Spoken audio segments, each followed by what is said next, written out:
Hi there, and welcome back to another edition of ScaleUp Radio, the podcast inspired by the Entrepreneurial ScaleUp System and designed to make navigating our scale-up journeys that little bit easier by sharing and learning from others' experiences.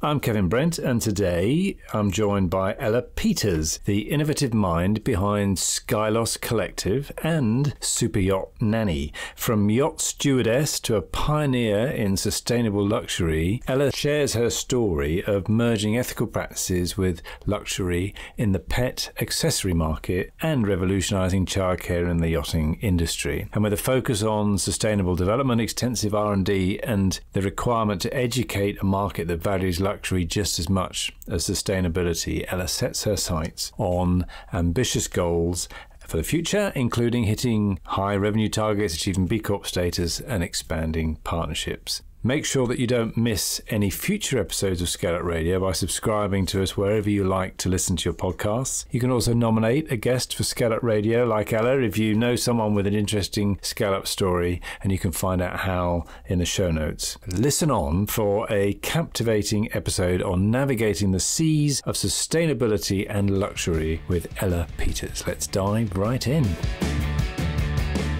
Welcome to another episode of ScaleUp Radio. I'm delighted today to be joined by Ella Peters, who is the founder of Skylos Collective and Super Yacht Nanny. So Ella, welcome to ScaleUp Radio. Thank you very much. It's lovely to be here. Great. So we've got two businesses to talk about. The Super Yacht Nanny kind of gives us a little clue as to what it might be about. The Skylos kind of does what it says on the tin. Yeah. Skylos Collective a little bit less so. So tell us about the businesses and why have we got two businesses that on the face of it look very different? Yes, absolutely. So Skylos Collective, we are an ethical canine atelier. We do sustainable luxury pet accessories. So think dog collars, leads, accessories, all made with vegan apple leather, and they're handcrafted in the UK. Really trailblazing in sustainable fashion for our pets. I'm a huge sustainable fashion lover. I'm an ambassador for Remake Our World, and yeah, really love the space. But kind of the business came about as there isn't beautiful things for our beloved pets to the same caliber as what we enjoy in our personal lives. Like, we all understand organic bread on a really basic level, but like sustainable socks, completely understand that. Like lovely vegan leather handbags or other fashion items, completely, the market is there for it, but sustainable luxury pet wear doesn't exist, and it should, because we really love our pets and we need to be taking holistic approaches to sustainability. Hence Skylos was born. It was also born out of the fact I have a very lovely golden retriever who needed a cool birthday present, and there was nothing that was really catching my attention. So, yeah, goodness, Skylos is, I think, 3 years old now. Yeah, okay. I know it's 3 years old. And yeah, I really love it. And it's I get to work with a lot of cute dogs, and yeah. So what sort of stage is the business at? And yeah, what sort of stage are you at with the business?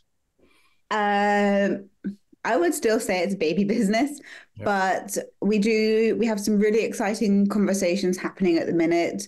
Pet wear sells best during the summer months. As soon as it rains, no one considers purchasing anything. But yeah, we are very little, but with big plans and working with some really cool independent retailers as well as selling online. Okay, good. So we'll get into the detail in a little bit. And did this start before or after the Super Yacht Nanny? And explain how the two work together or don't. They both completely serve the same segment of the market. Right. So yes. Maybe we go back in time a little bit and I share a bit about my background. Yeah. So I was a super yacht stewardess, enjoyed that, then realized, okay, cool, I want to actually go to university, and hence I did a few seasons, then went to university in the Netherlands and studied international development management with a major in sustainable value chains and a minor in textiles engineering. Okay. It's not a course that rolls off the tongue. Like, wow. It is. What letters does that give you after your name? Only a BSc. Yeah. But anyway, really, really great experience, and like completely loved it. I want to be very much active in the sector, and I am through Skylos. Done some incredible work, like worked with a UN consultancy in sustainable fashion, blockchain, like a McKinsey and IKEA projects. I've also worked in Bolivia, getting a company Fair Trade certified, Fair Trade International certified, which was a really big learning curve. And these, we'll just leave it as these things are really complex matters, and there's not just a one size fits all solution. Yeah. Um, So when you yes, say McKinsey, were you working for McKinsey then at that time? Or? no, they were partners on a project I was working Right. on. Yeah. And then kind of through university, I stayed in the yachting world by doing childcare on board. So have lots of experience actually being a super yacht nanny, working for the goodness, you can't even say top 1% because it's Well, the like people, top the people that can, 1%. yeah, the people that can afford to have a super yacht. Yeah, quite simply, yes.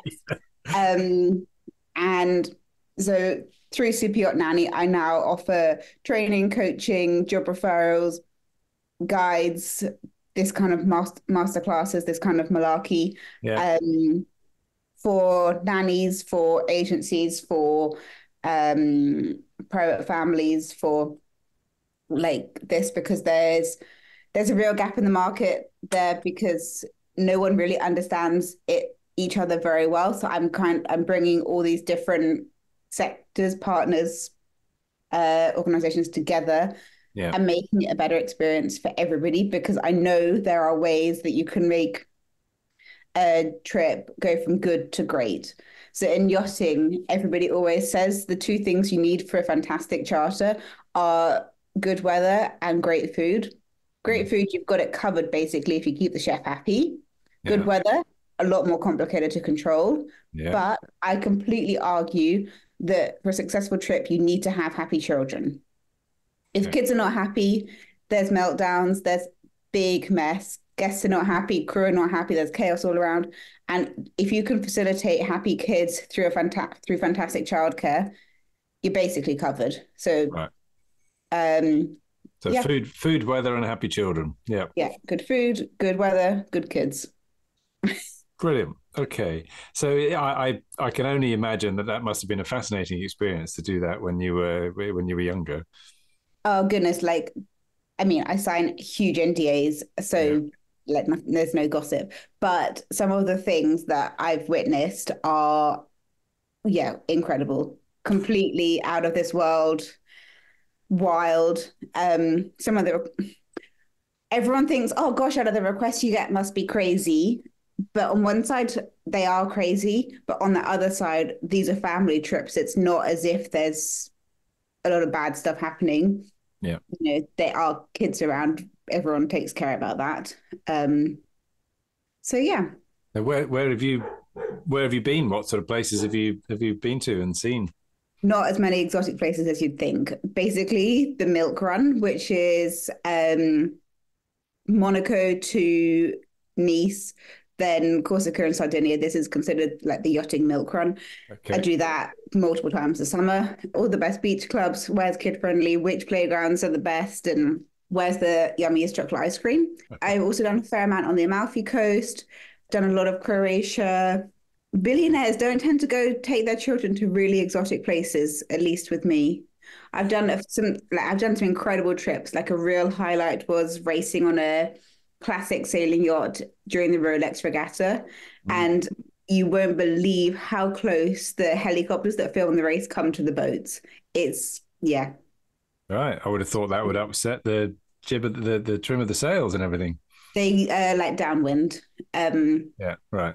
But yeah, you couldn't, it's incredible. So, very good. So that business came first, did it, essentially? Working on board came first, and then I only set up Super Yacht Nanny as a company, well, it trades under the same company, but as a business last year. Right. Basically, it came about as I was taking my friend's niece's high school bestie for a coffee and sharing all this information. I was like, hang on a minute, Ella, let's, do this properly and make a proper offering. And yeah, it's gone from strength to strength, and lots of great industry connections and collaborations happening. So yeah, really enjoy it. So I don't know which business we'd like to focus on. Maybe would Skylos be a sensible one to focus on? So tell us about the customers are the same. So we're talking again high end customers. So your product's high end. So how have you gone about? What is it that your customers are looking for, and what's the competitive advantage, or that you've got within that sector? The story, 110%. The story. Right. People don't buy our products because it's a dog collar or a dog lead. They buy it because they feel completely aligned with our values and our ethos and our approach. So, for example, the fact that it's apple leather, it's made with waste residues from the Italian juice industry. So it's closing the loop circular economy principles, which is really popular. Also, we work with a UK-based female-owned and operated manufacturer, and leather craft skills in the UK are an endangered craft skill according to the Heritage Craft Association. Right. Okay. So I'm really passionate about protecting these kind of skills locally. They're socially and culturally important, and I've seen how important these skills are on a different level, but out in the Andes, and they're life-changing. So to work on a similar concept close to home is fantastic. And it also means the quality of our products are second to none. Like if I go into a pet shop or something, there's just flaws. I shouldn't say this. There's flaws in everything, and we're wildly a cut above the rest and to couture handbag level.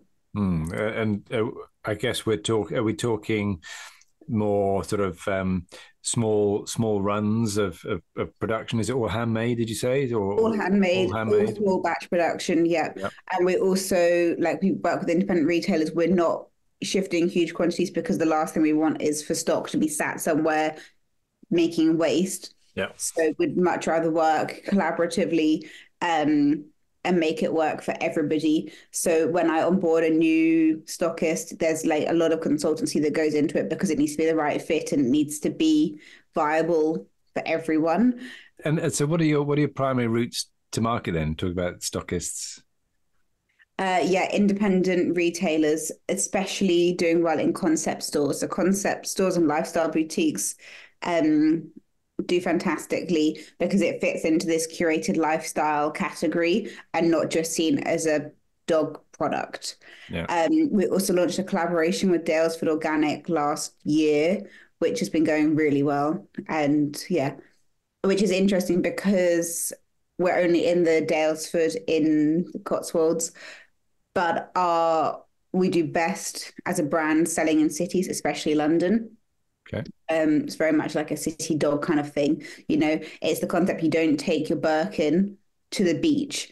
You take your sensible bag to the beach. Whereas this is the same thing. You can match your Skylos collective attire to your outfit or to the occasion.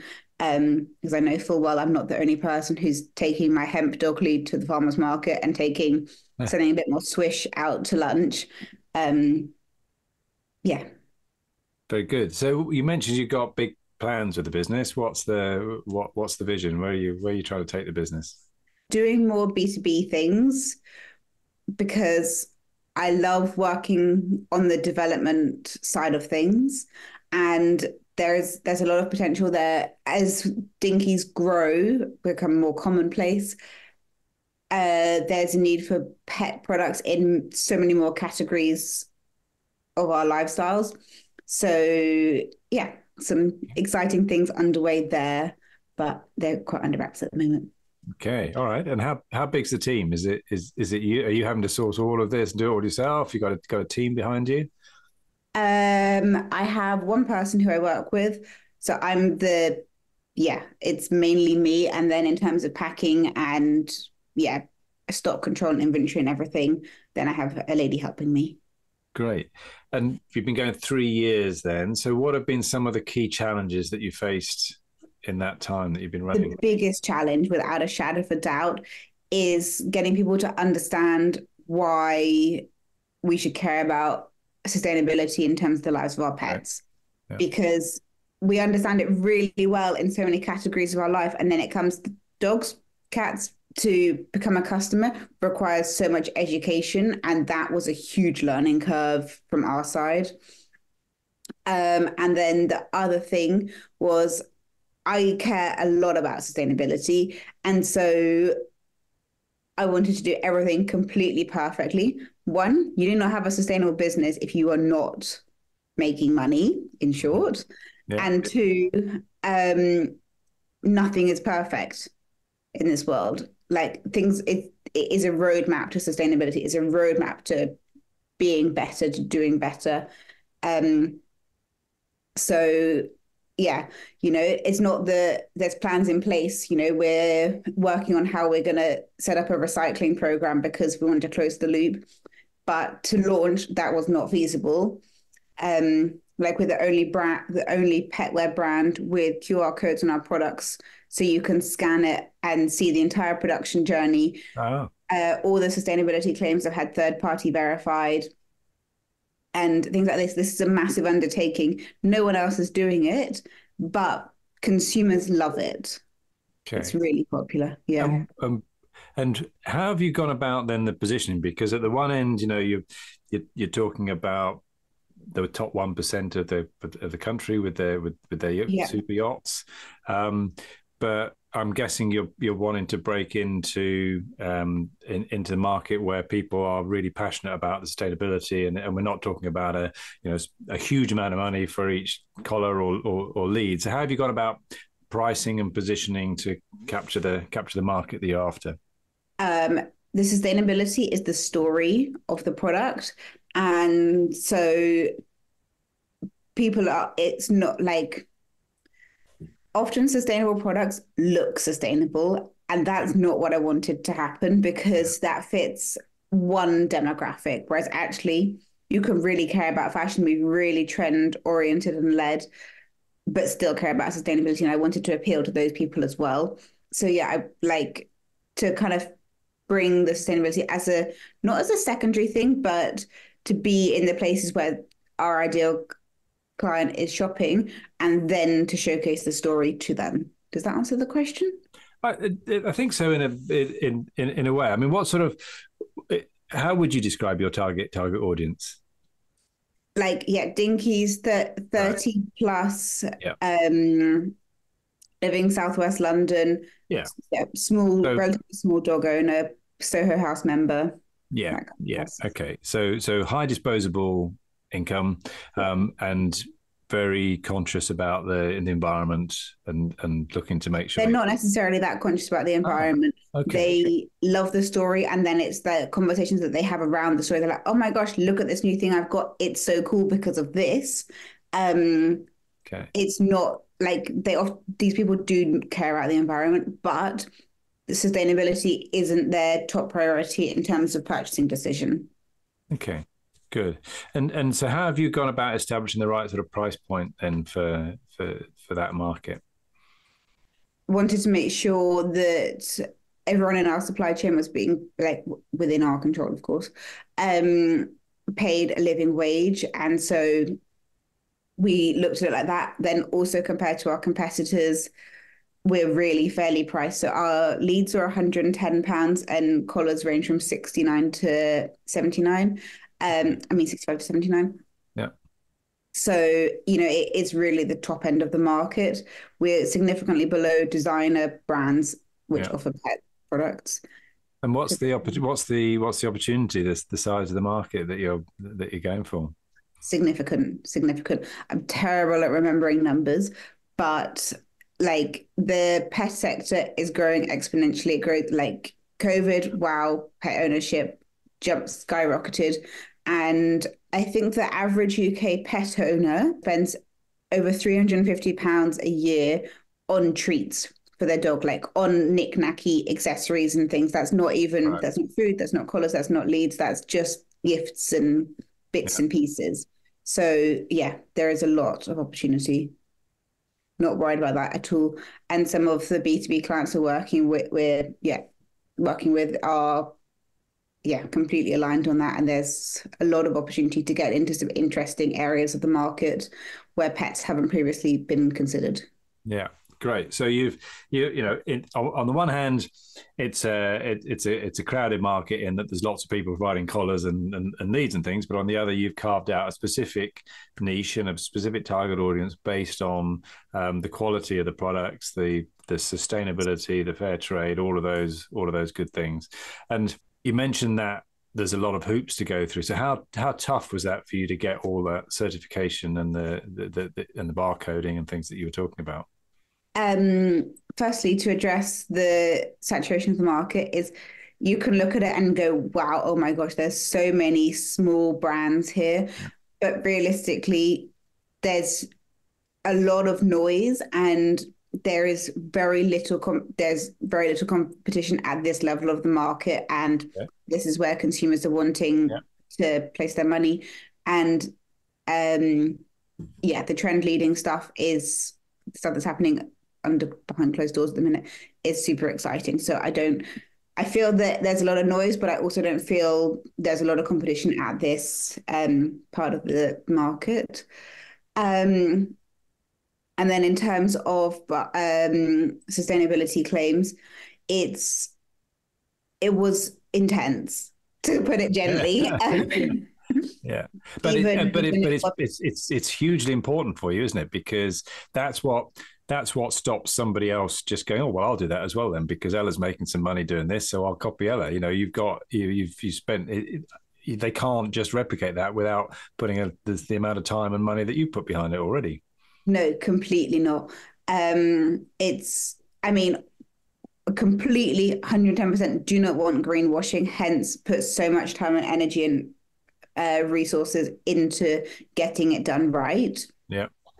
But then I actually do want to have competitors, because it means more brands are choosing to do things better. And I want to make the world a better place. So if I can lead by example and be like, hey, this is really working for us, others are going to go, oh, cool, that's really working. We need to up our game properly. And I know I can sleep at night with what we're doing. It's fantastic.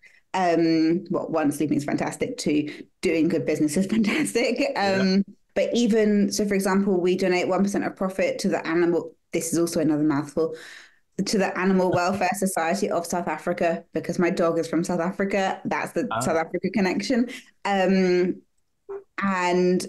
to even as a UK company be donating profit is tough. Like, you can't just send money. You need to have it all authorized and have it through have a system in place and have it all approved. So to even find someone to find how to find out that's a problem, you can't just give money, to then find out how to do it, to then, pay to get it done before I've even made a donation. And then they weren't set up correctly. Then we had to pay to set them up correctly. Is so many hoops to jump through. And I think one of the biggest lessons in business has been, you don't know what you don't know. Because obviously not everyone just wants to tell you because they've worked really hard for it. So they're not just being an open book, which I completely understand. I'm much more into the collaboration over competition approach and keen to help other brands and to share my learnings, my findings, and think we can all grow together, but wholeheartedly we all can grow together. So you've had to put quite a lot of development into getting to where you are. I imagine that must have cost a fair amount of money. To launch what looks quite a simple collar, lead, poo bag holder, and oyster shell extract poo bag range is not an easy feat, let me tell you. The development work was exceptional. And again, you don't know what you don't know until you find it out. And to work with materials that haven't previously been used for these kind of applications is a lot. To learn how to read textile testing, documentation. There was a lot of things going on, because to even material wise, to make a dog lead, it cannot have stretch. It needs to be exceptionally hard wearing. It needs to have a lot of features. the typical like footwear or apparel don't require to anywhere near the same degree. You know, safety. Most people don't put their handbag in their mouth. Whereas a dog, that's very much on the table of things that can happen. Yeah, with the lead, hopefully, not the handbag. Yeah, hopefully. But I still, don't think you should eat your lead. But dogs do things like that. Like the amount of development that went in was wild. There was a lot of prototypes. There was a lot of going backwards and forwards. I work with an amazing manufacturer who is completely aligned in terms of ethics and values. So there was a lot of collaboration and like sharing of learnings. I mean, it all works out in the end, but to look back, like I've got a box full of old prototypes and it's like, wow, we went from here to here. So did you take on funding to help you to do that? How did you okay, so what sort of funding did you take on? A private loan. Okay. So you've taken on debt rather than giving equity in exchange for funds. Yep. Okay. Good. Yeah. And great. So and that's a great way to go, isn't it? They always say that debt's expensive at the beginning, but cheap in the long run, whereas equity is cheap in the short term and expensive. Yeah, and I'm very happy that I haven't given away any equity because, you know, further down the road when I'm in a position to give it away, it's a different situation. But at the start, there was like so much that could be lost or earned that how do you give something? How do you really know what to give away? So yeah, I'm happy with decisions made there, and so far so good. Good. So one of the challenges you've described already really is that you're almost having to forge your own path and your own market. You know, you're trying to create almost where you're the only one in that sector, completely separate from average dog leads and things like that. So that requires a lot of education in the market as a kind of market leader approach almost. So how are you going to do that? Because that could be that sounds like, again, that could be very expensive to let me tell you, it's very expensive. It's very expensive, but it's worthwhile and it works. And that's also why I like to work so much with independent retailers, because one, supporting small businesses in England. Two, people really like to touch and feel the products, especially with it being apple leather. Like the questions I get asked are remarkable. For example, is it like a fruit winder? I've had that one a few times. Can you eat it? You know, is it sticky? Does it smell like apples? Doesn't smell like apples. It feels very sturdy. It feels very luxurious. It's got it's not sweaty. The top layer where the pigment is doesn't peel off.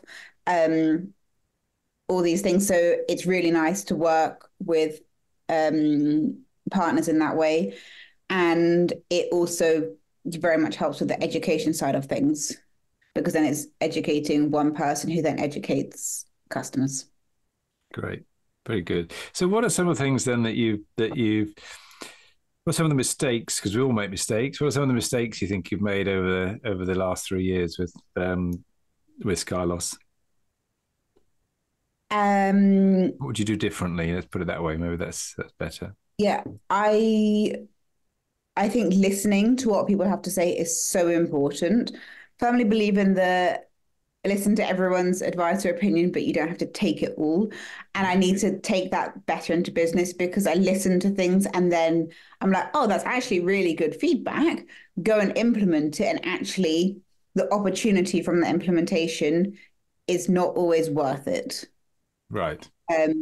So we do some bespoke stuff, like one-off pieces and things. Is exceptionally time consuming and a lot of work for what it is. Hence, we're focusing more on B2B things because it makes sense. Other big lessons I've learned: don't listen always to what salespeople have to say, especially in regard to like trade shows and things. I get pitched to all the time to come to exhibit at things, and I've done a few and it's just not been the right demographic. And So yeah, it's like really things I should have listened to my gut on and thought, Ella, come on. Also, if Skylos is pitched, like literally pitched next to 30 other collar and lead brands that are, 70% cheaper, it's a really tough sale. Whereas if you're in a beautiful lifestyle store with all these beautiful objects and pieces and things, it's a very logical purchase. Yeah. So so that's been a big learning. What about dealings with stockists? Because that's something you've had to learn, I would imagine. Not something you did before. Yeah, cold emailing.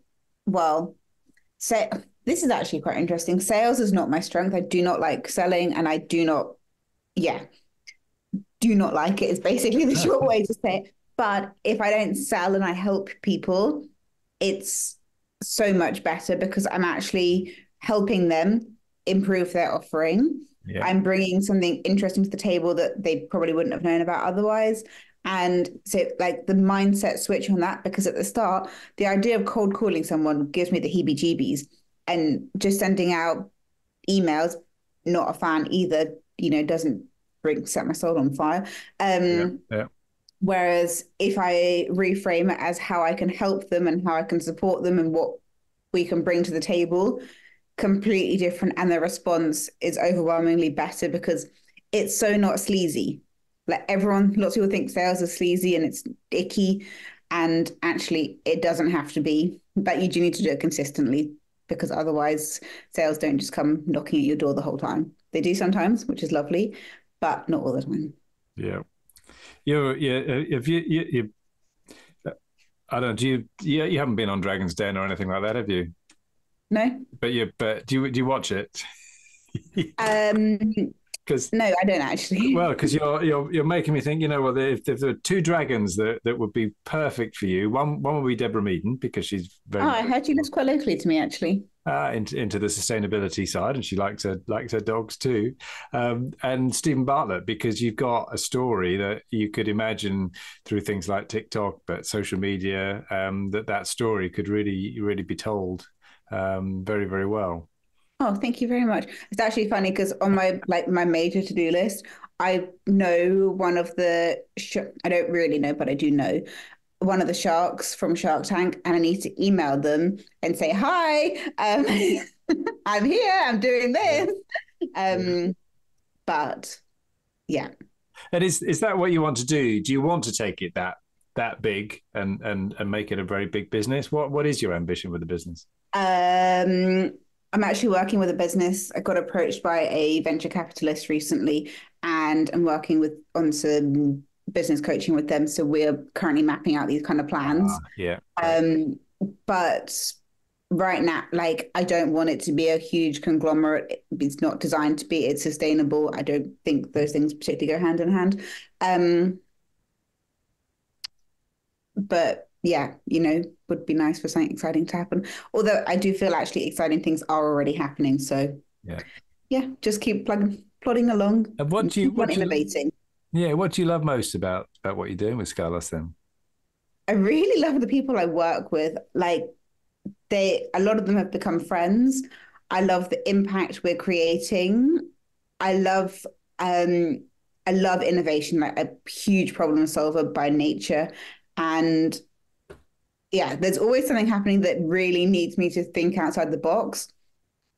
It's a lot of thinking outside the box, but not reinventing the wheel. It's like adapting the wheel and thinking outside the box, but not just totally doing something crazy because that's very complicated and very expensive. Yeah, I just really love it all. And I think it's probably quite clear, I really like cute things. I like dogs and I like children. And so if I can work with both of them, I'm in my ideal setup. Yeah.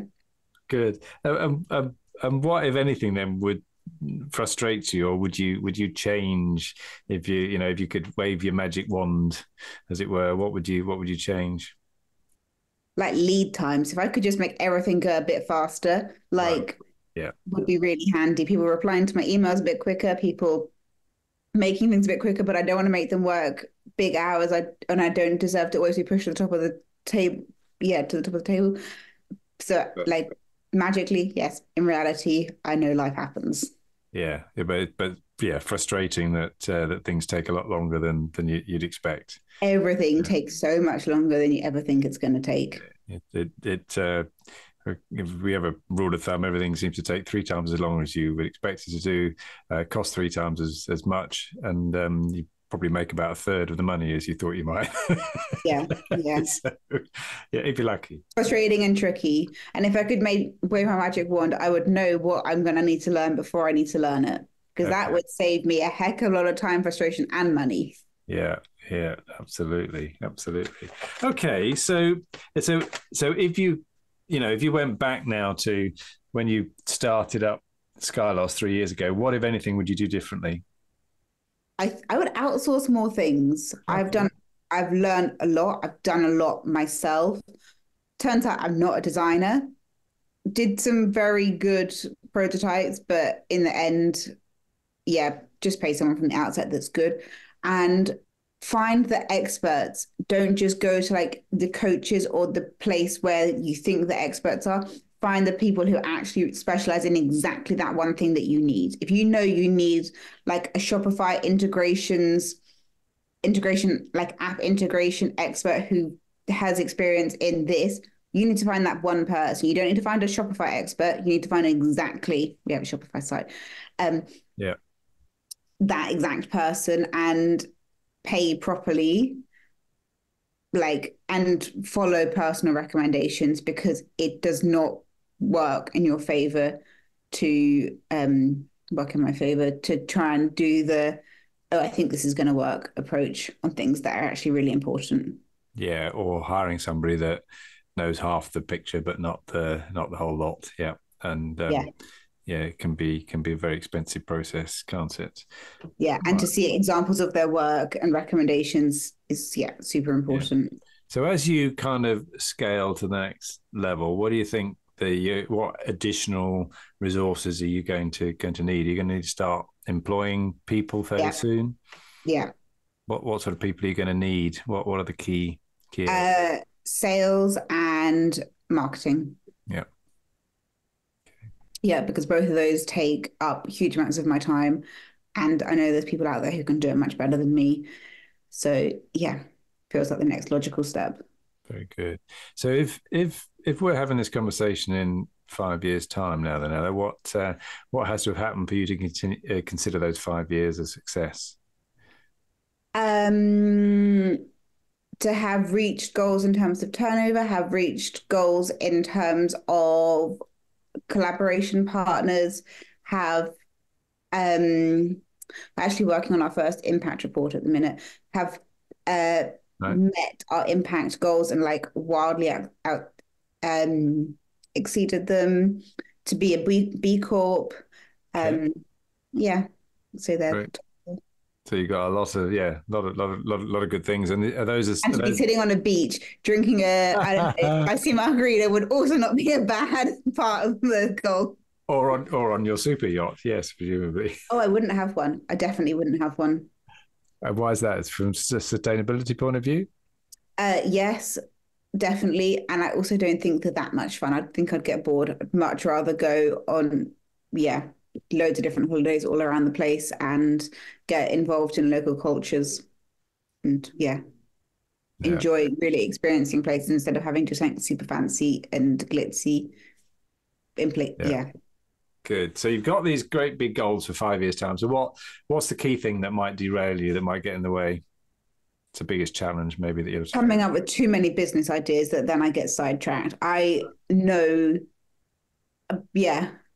I definitely see opportunities and not problems in life, and I know I can keep on seeing them. So I need to get a bit more tunnel visioned at times and stay on track. Yeah, very good. She says that she's reviewing her Q1 situation, which is good, because as a small business owner, it's very easy to make goals and then never look at them again, but you've actually got to check in on them. How do you keep yourself accountable to that then? 5-year, yearly, quarterly and monthly goals, and quantify as many things as I can. there's like some that wildly off track on, like did not meet at all. Others completely exceeded, that I wasn't expecting. And yeah, keep checking in on them because it's very easy to make a nice document, make it all in pretty colors, and never open it again. I did that. It doesn't work because there's no point in making them really. So actually, yeah, review them and then adjust the plan to get to them. Very good. Well, it's been fascinating talking with you, Ella. Are you all right for a couple of quick fire questions before we close? Yep, go for it. Great. So if you could go back to your younger self, maybe, I don't know, maybe when you were doing your super yacht stewardessing, but what advice would you give to your younger self? This actually fits quite good. It's a quote from the movie Racing Stripes, the kids' movie that is really sweet. Don't look back, keep your eye on the track. And it's the fly talking to the zebra when he's racing. He's, don't look back, keep your eye on the track. Because if you keep on going, you will get there. Love it. Very nice. And I think I might even have seen that clip. So I love that movie. Good. So you mentioned there's several things that you've learned along the way that you wish you knew at the beginning. What sort of resources have you used to help you to learn and develop? So any books, podcasts, or training courses? What sort of things would you recommend to others? In terms of resources that I've used extensively, my network, talk to people.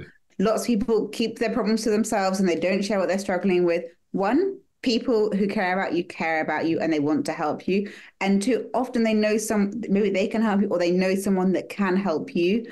And yeah, by far, like it has been exceptional what has happened through networking. And it's not just going to networking events because like that's one thing that actually fills me with terror is walking to a networking event that I don't know anyone. Meanwhile, I'll do all this other stuff and it's no problem.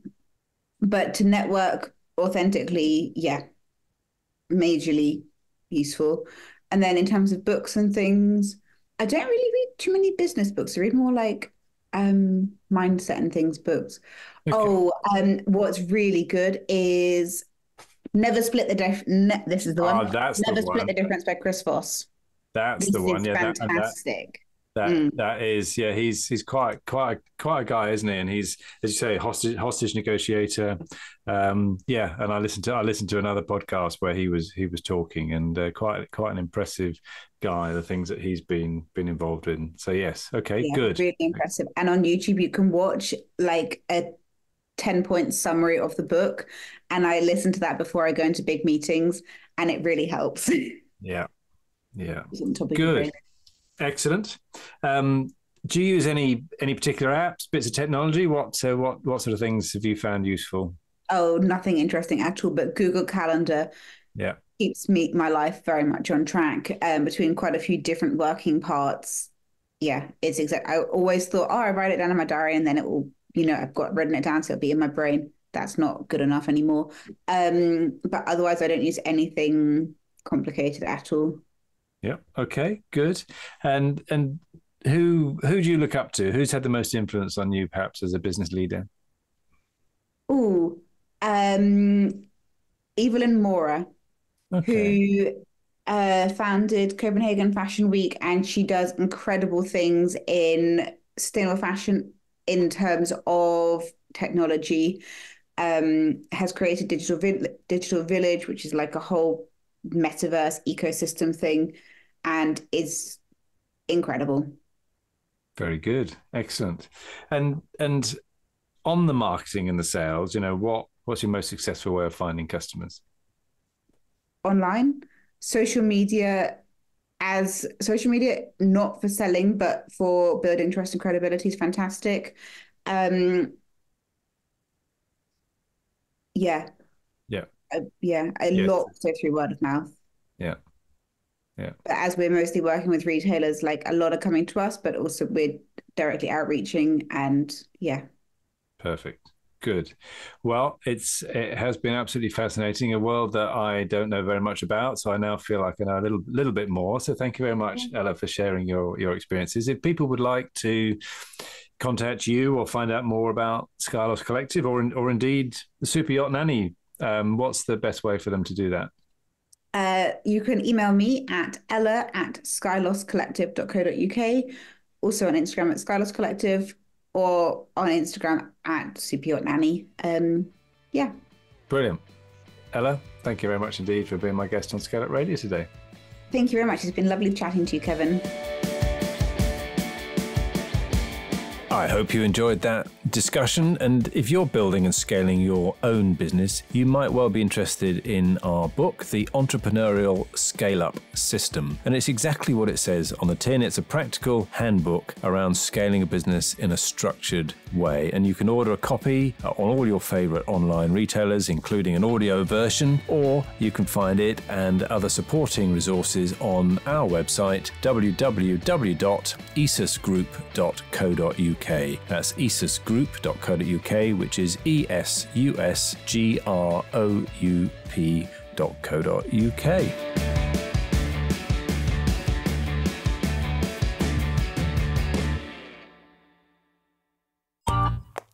This has been a Monkey Pants Productions podcast.